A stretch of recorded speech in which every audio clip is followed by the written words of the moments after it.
Muy buenos días, amigos de Perú 21 TV. Mi nombre es Mayra Calderón y en estos momentos vamos a tocar un tema muy interesante. Estamos hablando de la creación de un colectivo que se crea, valga la redundancia, a raíz de los resultados de la primera vuelta y se llama Colectivo Ciudadano por la Democracia. Este colectivo tiene un vocero que nos acompaña en estos momentos y estamos hablando del señor Andrés Capelletti. Muy buenos días.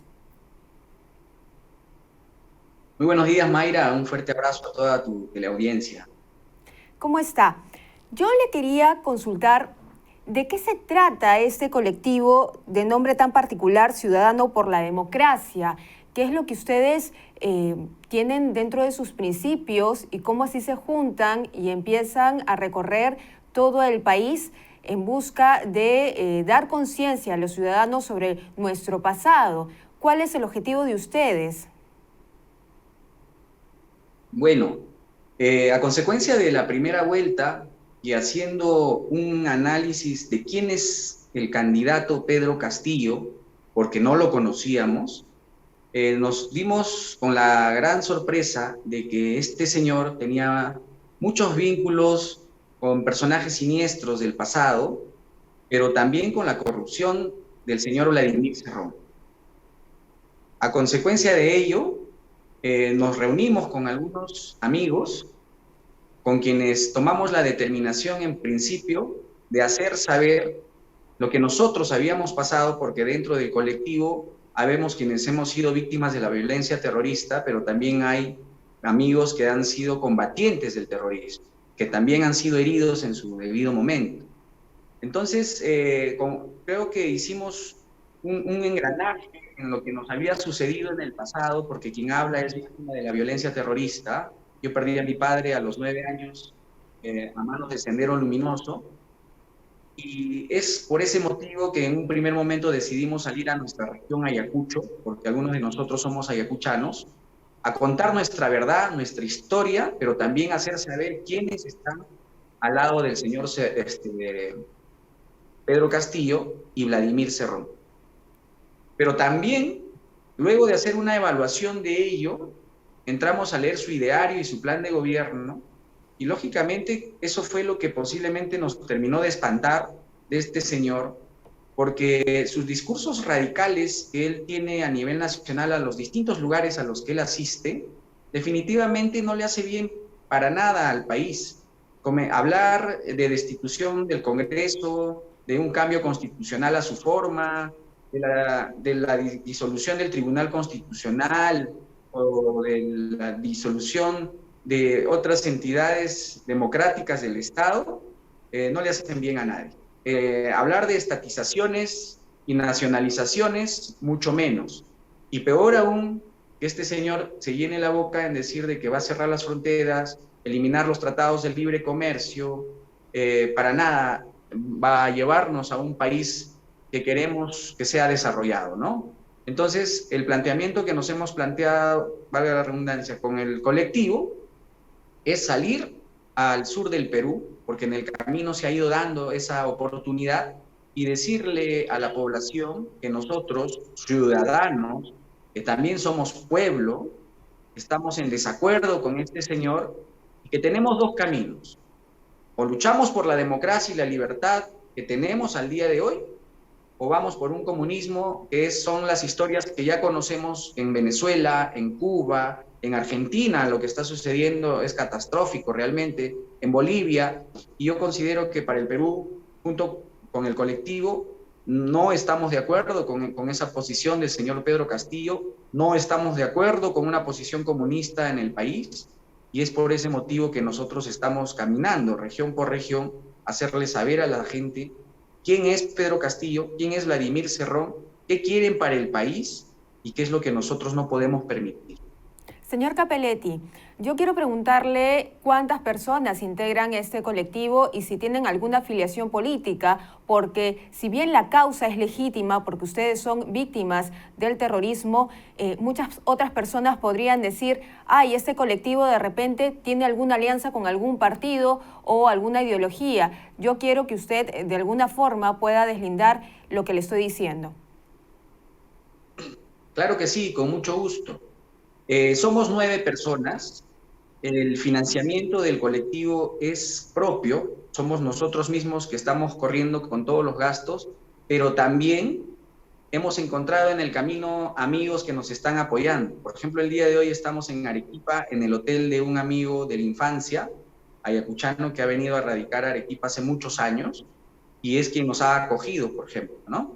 Y por otro lado, somos un equipo multidisciplinario, todos somos de distintas tendencias políticas y quien habla también tiene una posición política marcada desde hace muchísimo tiempo. Mi padre fue un luchador por la democracia, fue aprista y ese aprismo lo hemos inculcado nosotros desde muy niños y con orgullo llevo yo mi estampa ideológica y mis principios, pero el fin del colectivo es justamente aglomerar y juntar a distintas personalidades de la sociedad civil organizada, a los demás partidos políticos que todavía tienen ese temor de salir a afrontar cara a cara con el adversario, porque nosotros creemos que el comunismo no solamente es un adversario, sino es un enemigo, a quienes tenemos que combatir con propuestas, con lo que está estableciendo cada uno de los candidatos y con lo que el Perú realmente necesita. El Perú necesita crecimiento económico, necesita puestos de trabajo,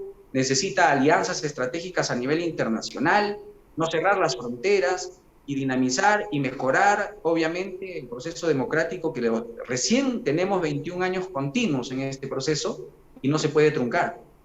Señor Cappelletti, yo le quería consultar sobre si usted conoce a los congresistas virtualmente electos de Perú Libre. Muchos de ellos provienen de Ayacucho, estamos hablando, y uno de ellos es Germán Tacuri Valdivia. ¿Conoce sus antecedentes? ¿Conoce de repente el pasado de estas personas en Ayacucho? ¿Qué se sabe? ¿Qué se conoce de estas personas virtualmente elegidas en el Congreso?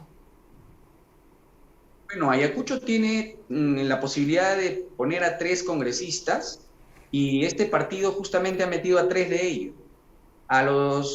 De los 3, del único que he escuchado justamente es de este profesor Tacuri. Lo único que sé es que es maestro o sindicalista del SUTEP, pero no se sabe más. Estos candidatos al Congreso, y como pasa siempre en el sur del Perú y es recurrente, los candidatos que van por los partidos de izquierda, normalmente nadie los conoce en la ciudad, hacen un trabajo de campo millonario, y también esto ha pasado, por ejemplo, con los 2 congresistas actualmente vigentes, representantes de Ayacucho, que han entrado por el partido de Antauro Humala. Es más, se sabe de que estas 2 personas nunca han vivido en la región Ayacucho, siempre han vivido en Lima, pero se les presenta la oportunidad y para ellos es un gran negocio ir a Ayacucho, estar 2 meses, hacer su campaña, salen elegidos, porque el sur del Perú es de izquierda. Y mira lo anecdótico del tema. Todos los gobiernos regionales y la gran mayoría de gobiernos municipales provinciales son de partidos de izquierda que están asociados o ligados de manera directa a Perú Libre. Muchos de ellos son de ese partido actualmente. Y la gran mayoría están denunciados por corrupción. Muchos exgobernadores que sintonizan con este principio ideológico están en la cárcel y muchos de ellos actualmente devuelven más del 50% del presupuesto que tienen al Estado. Y cuando ellos salen a dar su discurso radical, haciendo vivas por la lucha de los pueblos, que los pueblos es momento que el pueblo tenga que tomar el poder, los mismos discursos que Abimael Guzmán y Sendero Luminoso establecían, pero la diferencia es que ellos mataban al pueblo. Bueno, ahora lo hacen igual, pero lo que no dicen es que los recursos económicos del Estado son distribuidos en su gran mayoría a los gobiernos regionales que administran ellos. Y eso lo hemos visto, por ejemplo, en Junín. Tenemos actualmente al líder del partido, Perú Libre, denunciado, tiene más de 60 procesos judiciales por corrupción y tiene una sentencia vigente. Y es quien quiere liderar este gobierno si entrase Pedro Castillo, que Dios mediante eso no suceda. Entonces, esas contradicciones de la vida no son casualidades. Echarle la culpa al gobierno central para deslindar la culpa de estos gobernantes corruptos que tenemos actualmente es justamente el discurso que les ha ido funcionando, y ese es uno también de los motivos por la cual nosotros vamos a informarle a la gente los motivos por la cual no es viable el comunismo y no es viable los líderes quienes están azuzando estos temas. Los congresistas en todo el sur del Perú, al menos hasta el momento he recorrido Ayacucho, Apurímac y Cusco, y muy poca gente conoce a estos señores que son sus representantes de estos partidos, son totalmente desconocidos. Es más, tenemos creo que a 2 miembros del Movadef dentro del Congreso de la República. Yo no entiendo cómo el Jurado Nacional de Elecciones ha permitido que eso suceda. Y ha salido una tercera más que había emitido una sentencia que había tenido esta señora. Entonces, yo creo que aquí han habido falencias que se tienen que mejorar y se tienen que corregir en favor del país. ¿Usted cree que de repente dentro del Partido del Perú Libre se haya adoptado el mecanismo de colocar congresistas en Ayacucho, porque usted mismo me lo está diciendo, nadie los conoce, no se sabe sus antecedentes, no se sabe de dónde salieron, hayan utilizado este mecanismo que utilizó de repente Antonio Humala para colocar a estas personas en Ayacucho 2 o 3 meses viviendo y luego salen elegidas? Mire, yo no tengo duda de que al momento que estos partidos hacen sus propuestas, se vuelven grandes negociadores. Para ellos nada es gratis. Y se lo digo con razón de causa porque en algún momento recibí una invitación de uno de esos partidos que no es Perú Libre, pero es uno similar. Y me pidieron incluso una aportación de 80,000 soles. Lógicamente, la persona que me lo propuso desconocía de dónde vengo. Gracias a Dios. Entonces, dicho ello, yo creo que estas personas, si bien es cierto, viven en Ayacucho, pero no son personas conocidas ni que hayan hecho algo positivo por la región. Simplemente el arrastre y la fuerza que tienen estos partidos de izquierda en el sur del Perú hace que estas personas lleguen al Congreso. Por ejemplo, este profesor Tacuri, al cual usted hace mención, si usted va a la región de Ayacucho no va a encontrar una pinta o un volante, ¿no? No hacen una campaña, porque la campaña global, millonaria, que no sabemos de dónde salen los recursos, son para Pedro Castillo. Y ese arrastre absoluto es lo que hace que estos candidatos entren. Y le digo por qué. Fíjese usted, el señor Pedro Castillo en Ayacucho ha sacado más de 123,000 votos. Y su congresista número 1, que se llama Alex, no recuerdo el apellido, ha sacado apenas 19,000. Y los otros 2 han entrado apenas con 10,000 votos. Entonces, no existe una lógica de acuerdo a la diferenciación de votos para decir de que estas personas han hecho un trabajo colectivo, son personas conocidas, ¿no? Simplemente es este arrastre que lamentablemente la ley de partidos políticos todavía nos está haciendo optar de tener congresistas que la gente no vota por ellos. Y eso es lamentable, ¿no?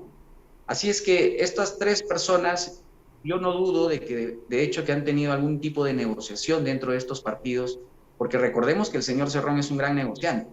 Pedro Castillo dudo que él haya puesto sus candidatos. Aquí quien ha armado sus candidatos y sus equipos en todo el Perú ha sido el señor Vladimir Cerrón. Señor Cappelletti, volviendo a la historia en la que nos cuenta cómo se crea este colectivo, yo quiero preguntarle su historia particular. Usted también es víctima del terrorismo. Cuéntenos qué es lo que pasó con su padre, quien además ha sido catedrático aprista en la Universidad San Cristóbal de Huamanga. Así es. Bueno, ese es uno de los motivos, y creo que el principal motivo que me motiva en estar en este colectivo, haber creado este colectivo con mis amigos, porque, como le mencioné desde el principio, ¿no?, quienes estamos en este equipo somos víctimas de la violencia y han sido también quienes han combatido la violencia. En lo particular, mi padre era un dirigente aprista, era autoridad política en aquellas épocas, era presidente de la Corporación de Desarrollo, lo que ahora son los gobiernos regionales, y también era catedrático de la universidad. Él fallece el 29 de mayo de 1989 dictando clases en la universidad. Él tenía que dar un examen a 40 de sus alumnos y a las 10:15 de la mañana, Sendero Luminoso interrumpe la clase y entra a disparar a sangre fría a mi padre de 3 balazos.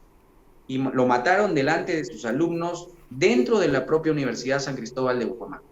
¿Y por Ese qué? acontecimiento, lógicamente, ha truncado el futuro de mi familia, ¿no?, en su momento, y dejó viuda a mi madre y a 5 hijos. Yo soy el tercero de 5 hermanos que ha sufrido, al igual que los más de 70,000 víctimas de la violencia que dejó Sendero Luminoso, y que yo no quiero que eso pase en el futuro. Yo no quisiera que eso le suceda a nadie, a ningún ciudadano de nuestro país. Yo tengo mis hijas a quienes tengo que proteger y lo voy a proteger con la vida, como lo haría usted y lo haría cualquier persona, porque les soy totalmente honesto. Lo que estamos atravesando es una amenaza inminente a que el Perú se convierta en una Venezuela. Si esto sucediera, no dude de que en un futuro muy corto, muchos de los que estamos siendo activistas en favor de la libertad y la democracia, posiblemente estemos encarcelados o tengamos que estar pidiendo asilo político. Yo no quiero eso para mi país. Yo quiero que todos los peruanos sigamos libres e independientes, que la prensa como la de ustedes pueda tener la libertad de seguir expresándose sin que nadie pueda acogotarlos. Y yo creo que el Perú necesita paz. Tenemos ya un régimen de crecimiento económico constante en los últimos 21 años. ¿Por qué tener que cortarlo? ¿Por qué quitarle la oportunidad a miles de peruanos de poder crecer de manera independiente, pagando sus impuestos, generando puestos de trabajo? Y justamente son estos puestos de trabajo los que nos van a sacar de la pobreza. Nosotros somos un país emprendedor y se ha demostrado durante esta pandemia que, a pesar de los errores del gobierno, garrafales, lógicamente, que hemos tenido con el señor Vizcarra, el peruano de a pie ha sabido luchar y ha sabido salir adelante y no han muerto de hambre, ¿no? Señor Entonces, Cappelletti. eso hace de que se haya fortalecido estos ánimos de los peruanos, que yo estoy seguro en un país democrático, en un gobierno democrático, vamos a poder emprender y esperamos poder batallar con la pandemia rápidamente. Las vacunas son lo único que nos van a sacar de este gran problema en el que nos encontramos todos. Señor Cappelletti, parte de este trabajo que usted está realizando de despertar las conciencias y hacer conocer qué es lo que vivió el país en los años 80, yo le quería consultar, Sendero Luminoso acribilla a su padre cuando estaba enseñando en un aula de un colegio, perdón, la Universidad San Cristóbal de Bucaramanga, pero ¿por qué lo hace? ¿Cuál es el motivo? Su padre se enfrentó a Sendero Luminoso y Sendero Luminoso tomó algún tipo de amenaza. Mi padre recibía amenazas constantes todo el tiempo. A Sendero Luminoso lo que no le ha gustado y no le gusta jamás es que pueda alguien trabajar por el pueblo. Ese discurso que ellos tenían, que iban a sacar de la pobreza al pueblo, de que el pueblo tenía que tomar el poder, el mismo discurso que el día de hoy tiene el señor Pedro Castillo, ese es un discurso ya conocido. Mi padre nunca les tuvo miedo. Las amenazas eran constantes. Ametrallaban la puerta de la casa. En alguna ocasión dinamitaron la puerta de la casa. Nosotros íbamos al colegio en la maletera de los carros, con seguridad permanente.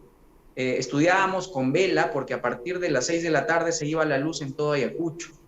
Los dinamitazos y las balaceras de todas las noches eran constantes y así hemos crecido. No hemos tenido la oportunidad, como los miles de jóvenes el día de hoy que disfrutan del internet, de las tablets, de los celulares. No. Entonces, para que eso no vuelva a pasar, es que nosotros estamos saliendo a esta batalla, a esta lucha. Sendero Luminoso mata a mi padre porque era un hombre que defendió la democracia de nuestro país, como lo estamos haciendo el día de hoy millones de peruanos. Él defendió la patria con su vida, y para mí mi padre es un héroe de la patria. Así como él, miles de peruanos, pero también 1,400 apristas murieron y dieron su vida por su patria siendo autoridades. Sendero Luminoso mataba a todo lo que le incomodaba y no le importaba si era autoridad o era el pueblo. Y vemos las matanzas de Soras, de Callara y miles de matanzas que han hecho estos señores. Yo he tenido la oportunidad de haber leído la historia de un niño que fue raptado a los 12 años en la provincia de La Mar, y este niño fue obligado a matar a sus tíos para que Sendero Luminoso no mate a su madre. ¿Y por qué mataron a sus tíos? Porque sus tíos eran dueños de la única tienda que vendía cocinas a querosene en ese pueblito, y supuestamente eran los ricos del pueblo. Y Sendero Luminoso decía de que esa riqueza que ellos tenían que compartirlo con el pueblo. O sea, el mismo discurso de Pedro Castillo lo hacían ellos. Y este niño fue involucrado a Sendero Luminoso y estuvo entre los senderistas por más de 9 años.